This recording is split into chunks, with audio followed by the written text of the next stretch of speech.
እቺን ቪዲዮ ሙሉዋን አይቶ ሙሉዋን ለላከልኝ ሰው ውለታውን እከፍላለሁ። ለክቡር ጠቅላይ ሚኒስትር አብይ አህመድ አሊ ሙሉ ቪዲዮዋን እቺን ቪዲዮ ማለት ጠቅላይ ሚኒስትሩም ምላሽ ሰጥተዋል። አዲስ አበባ መሬት አስተዳደር ውስጥ ሰው ነው ያለው፣ መንፈስ ነው ያለው።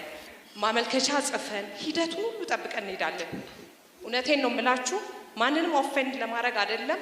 የ4 ዓመት በሳምንት 3 ቀን አዲስ ምስክሮች አሉኝ እዚህ ውስጥ አዲስ አበባ መዘጋጃ ቤት የምመላለስ ሰው ነኝ። በሳምንት 3 ቀን እየሄድኩ ተመላልሼ ውጤት አላገኘሁኝም። የመሬት ጥያቄ ያላቸው ሰዎች ከመሬት ጋር ተያይዞ 5 ዓመት 10 ዓመት 15 ዓመት ተቸገር የሚሉ ሰዎች በአንድ ስም ሊስታቸውን ካደረጋችሁ በኋላ በቅርቡ የሚቀጥለው ሳምንት ውስጥ ቀን አመቻችተን ከንቲባው የሚመለከታቸው ሰው ጋር መጥተው ያነጋግራቸዋል። ያኔ እንደኔ ሳይሆን ዝርዝር ኬዙን አቅርቡላቸው። የሚዲያ ሰዎች ደግሞ እዚህ ያላችሁ የሚጠየቀውን የሚመለሰውንም አስተላልፉት፣ እኛም እንድንሰማ በዛው ማለት ነው።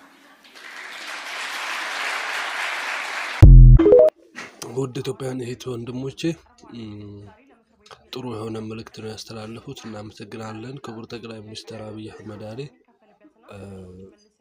ሄጄ ነበረ፣ ክፍለ ከተማ ሄጄ ነበረ።